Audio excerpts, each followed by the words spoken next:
Bueno, seguimos en Barricada TV, ahora sí, son 8:20 de la noche, está conmigo Eduardo Lucita, la verdad que es un placer tenerte, economista del EDI, ya vino otras veces a Barricada TV y la verdad que siempre te convocamos para poder traer algo de claridad sobre las discusiones que se están teniendo, bueno, ahora la ley del 82% móvil y el veto presidencial. Y lo primero que te quería preguntar es ¿qué fue lo que vetó la presidenta? Bueno, gracias. Muy amable por la invitación. Si me permitís, antes quisiera expresar mi solidaridad con la familia, con los compañeros, con los amigos del joven muerto y de la compañera que está luchando por salvar su vida en un hospital. Yo fui trabajador ferroviario durante 25 años. Trabajé con Pedraza en el ferrocarril Belgrano, éramos muy jóvenes los dos. Y estuvimos juntos en la CGT de los argentinos y conozco perfectamente su evolución, cómo pasó de ser siniestra, ¿no? Porque una es uno evolución de los más menemistas. verdaderamente siniestra. Bueno, quería expresar solo mi solidaridad y sumar mi voz a la convocatoria de la concentración y de la marcha de mañana. Bueno, un tema de otro calibre con respecto a esto. Yo creo que acá lo que ha sucedido es lo que Germán Abdala solía decir, un griterío concertado. Porque la bancada oficialista en el Senado bajó y dio el quórum para que sea tratada la ley, sabiendo que iban a empatar y sabiendo que Cobos iba a definir. Por lo tanto, obligó a Cobos a definir una vez más. Al mismo tiempo, el Grupo A presenta un proyecto que detalla 3 o 4 cosas que después las podemos ver, pero no cumple con poner claramente cuáles son los mecanismos para financiar esa propuesta. Por lo tanto, está mal presentado y obliga a la presidenta a vetarla. Por lo tanto, todos estaban de acuerdo que esta ley iba a salir aprobada, pero no se iba a aplicar porque la iba a vetar. Porque ninguna Entonces, que fue una payasada. No, ninguna de las dos fracciones tiene interés en efectivamente modificar los saberes jubilatorios de las pensiones mínimas para el 74% de los jubilados, que son alrededor de 4.100.000, 4.200.000. Porque en realidad, para hacer perfectible este pago, y no que se pague este año, lo que queda este año y el año que viene, que eso es factible con la actual situación, sino para mantenerlo en el tiempo, hay que tocar toda la política tributaria argentina y modificar alguna serie de gastos del ANSES y una serie de cosas. O sea que en ese punto es cierto lo que decía la presidenta, que no estaban los fondos necesarios, que era necesario modificar todo el sistema para poder pagar los aumentos que significarían llevar la jubilación mínima a 82%. Claro, hay que modificarlo, pero lo que hay que hacer es modificar la política tributaria y reponer los aportes patronales que fueron quitados por Menem Cavallo en el año 74. Ni la oposición de derecha ni el gobierno tienen ningún interés en reponer esos aportes patronales, ¿no? La otra cuestión es que este proyecto de ley planteaba llevar de los actuales 1.046 a 1.426 de aquí a fin de año y a 1.508 a partir de enero del año que viene, ¿no? Para esto hay fondos, porque hay superávit previsional, además están los intereses del Fondo de Garantía de Sustentabilidad, que es un fondo muy abultado, y además si repusieran los aportes patronales tendrían entre 15 y 17 mil millones de pesos más, lo pueden pagar sin ningún problema. El problema es en el largo tiempo, no es en este año, en el año que viene. La segunda cuestión es que la ley planteaba un dato para el cual no da ningún mecanismo de financiamiento ni aporta ningún dato sobre lo que hay que pagar, que es tomar el juicio Badaro y otros juicios similares y provocar los ajustes de esa cuestión. Eso no está mensurado, hay distintas versiones de cuánto monto es y por lo tanto, si no se sabe el monto, tampoco se sabe de dónde sale el dinero para financiarlo. O sea, la ley ahí está en falencia. El tercer punto es que la ley, bueno, la presidenta ha dicho que esto quiebra al Estado Nacional. ¿Por qué quiebra al Estado Nacional? Porque le obliga a vender el Fondo de Sustentabilidad. Entonces se derrumba todos los bonos, se derrumban las acciones, etc. Esto es una verdad relativa, porque en realidad lo que dice la ley es que el Fondo de Garantía de Sustentabilidad no debe superar un año de las prestaciones. Entonces, reservando los fondos del año de prestación, hay fondos excedentes que eso sí el Estado debiera desinvertirse. ¿Qué es para una persona que no sabe nada de esto cuando te refieres Lo que al tiene el fondo de ANSES garantía? invertido en bonos y en acciones. Sí. Muchos de estos bonos y estas acciones los heredó de las AFJP. Ajá. Y otros que el Estado ha invertido. Lo que hay que decir que en todo el mundo, todos los sistemas jubilatorios invierten el dinero que van recolectando, porque es la forma de mantener su valor. Claro. Si no está mal lo que hace el gobierno. Se podría discutir en qué sentido lo invierte, para aquí y para allá, pero de todas maneras está. Ahora, entonces, la ley dice que tiene que cubrir un año de prestaciones. No sé por qué un año y no dos, no sé cuál es el argumento para eso. Pero hay un excedente de eso. Entonces, lo que obligaría a desinvertirse es en ese excedente, pero no le pone un plazo. O sea que no es como dice la presidenta, que en 30 días tenemos que vender todo. No, tienen tiempo. Ahora, lo que también es cierto, que si el gobierno tiene una ley que lo obliga a vender en un determinado momento, esos bonos y esas acciones van a ir perdiendo valor. Entonces, claro, el Estado va a perder dinero. Y además hay un caso que llama la atención. La primera organización en aplaudir el veto de la presidenta fue la Unión Industrial Argentina, porque no tiene ningún interés en que sus acciones pierdan valor, ¿no? Claro, ahí está otra cuestión, ¿no? También el tema de los aportes patronales. ¿Podés contarnos un poco cómo es eso? Bueno, porque estuvo en la discusión con Moyano, también Moyano diciendo, bueno, queremos el 100%, si es que vamos a pedir algo.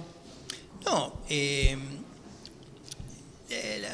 los montos, el fondo, el ANSES recibe fondos de aporte de los trabajadores y aportes de los empresarios, que son contribuciones patronales.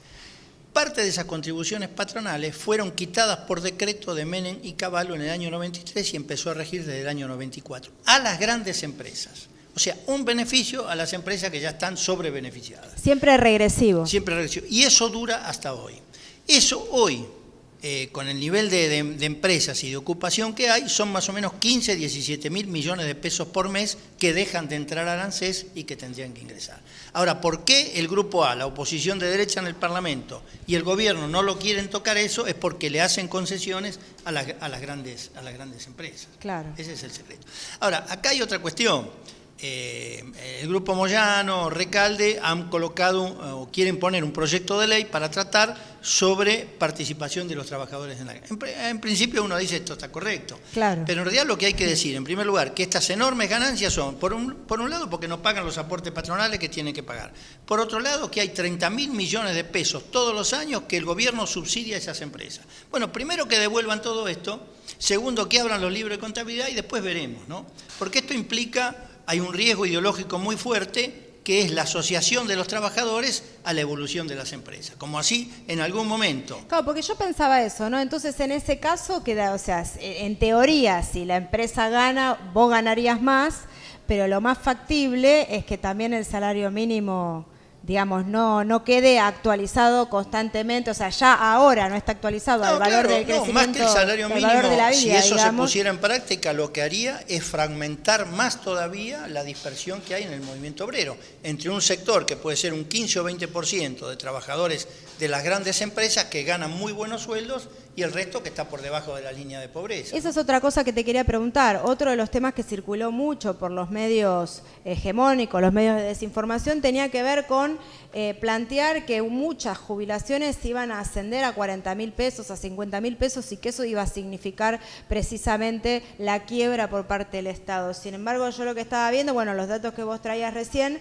que estamos hablando de una jubilación mínima de 1.000 pesos. Me estaba acordando de Norma Pla, ahí justamente estamos viendo las imágenes, Norma Pla que pedía por los 450, ¿no? Los 450 pesos, no, pero, y que ahora son 1.000. ¿Cómo es ese tema? No, hay dos cosas. Una cosa es el 82% de aumento a las jubilaciones mínimas, que es el 82% del salario mínimo. Por eso lo llevan, en el mejor de los casos, a 1.508 pesos en sí, enero. Que tampoco es, digamos, una jubilación que pueda porque resolver. Además, acá estuvo el 82% móvil en el año 58, que duró 5 o 6 años nada más, y que era el 82% del salario con el cual vos te retirás de tu trabajo. Claro. Esto es de la real política actual, ¿no?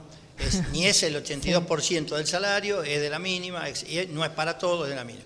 Ahora, otra cosa es el fallo Badaro y 2 o 3 fallos más que la Corte Suprema le exige al ANSES que actualice esas jubilaciones. Evidentemente, yo no conozco, pero puede haber casos que signifique que el aumento de esas jubilaciones es muy alta.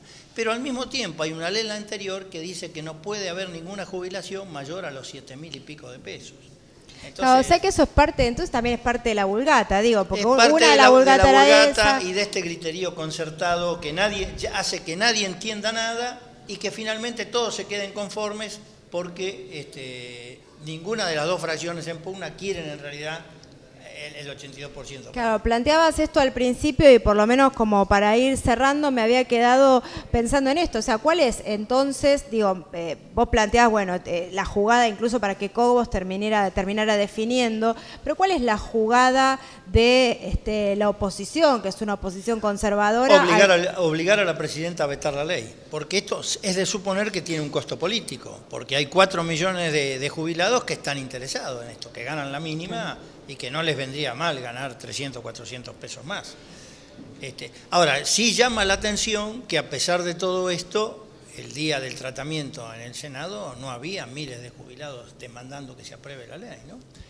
Bueno, eso habría que analizar también qué es lo que pasó con los jubilados, con su movilización, digo, porque también los jubilados como movimiento social fueron incluso de los más radicalizados en los 90, cuando nadie sale a la calle, los jubilados bueno, eso llama la atención, porque ahora no pasa esto, cuando ahora hay una razón muy concreta, está disputándose esto, ¿no? Y vos decías, me quedé pensando esto, vos en un momento dijiste que hacía falta una reforma del sistema previsional, ¿no? O sea, de alguna manera poder llevar el 82% para, digamos, sobre la jubilación mínima, tampoco implicaría una desinversión para el Estado, digamos. No, o sea, en realidad hay una definición, en absoluto. Política. Lo que hay que hacer es modificar el sistema tributario argentino, el sistema impositivo, que es profundamente regresivo. El principal impuesto recaudador es el IVA, que lo pagan todos los trabajadores. El que más aporta a la recaudación del Estado son los trabajadores. El impuesto a los bienes personales, que es el llamado impuesto a la riqueza, lo pagan solo 300.000 personas en el país, de los cuales muchas personas son empleados de alta categoría que pagan impuestos a la ganancia y por lo tanto... Pero los grandes empresarios, todos los grandes ricachones del país evaden el impuesto a la riqueza, no lo paga casi nadie. Entonces, acá modificando la política tributaria hay muchos recursos como para que el Estado pudiera bajar el IVA, pudiera dar el 82% móvil y pudiera tener una política activa del Estado diferente de la actual, imposible subsidios para determinadas cuestiones, darlos con un nivel mucho más digno, ¿no? Claro. Bueno, entonces están las cartas sobre la mesa. Digo, hay un rumbo claro por parte del gobierno que a veces confunde con, digamos, o por lo menos a mí me generan confusión algunas políticas o algunas leyes o algunas cuestiones, por ejemplo, la ley de medios, papel prensa, etcétera, que, digamos, son progresivas respecto a lo anterior. Y sin embargo hay cuestiones como estas que son estratégicas también y que van quedando en una zona... Claro, porque le altera todo el esquema macroeconómico que tiene el gobierno, modificar la política tributaria.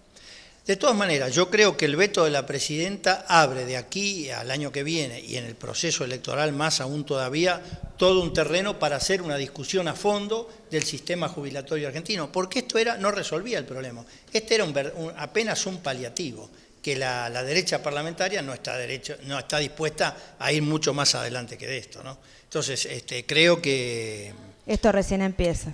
Creo que sí, que esto recién empieza, el veto de la presidencia no saca del centro de la escena política el tema de las jubilaciones, va a volver con fuerza el año que viene y las fuerzas progresistas en general, la izquierda en general, debieran unificarse alrededor de un proyecto común propio y comenzar a desarrollar una campaña en torno a esto, me parece. Bueno, entonces es cuestión de pelearla y seguir adelante, seguir avanzando y obtener nuestras reivindicaciones, ni más ni menos que eso. El problema no es un problema solamente de los jubilados, va a ser nuestro problema más adelante. Debiera ser un problema que debiera ser tomado por los trabajadores en actividad, seguro. Bueno, muy bien, te agradecemos mucho que te hayas acercado, vamos a seguirte invitando. Y cada vez que vengo noto mejoras importantes en el canal, así que... Congratulaciones. Muchas gracias. Bueno, acaban de llegar los compañeros del MTR, así que enseguida, después de este corte, estamos con ellos compartiendo la tremenda jornada de este mediodía en Avellaneda y el ataque de la patota sindical de la Unión Ferroviaria. Así que enseguida seguimos con más Barricada TV.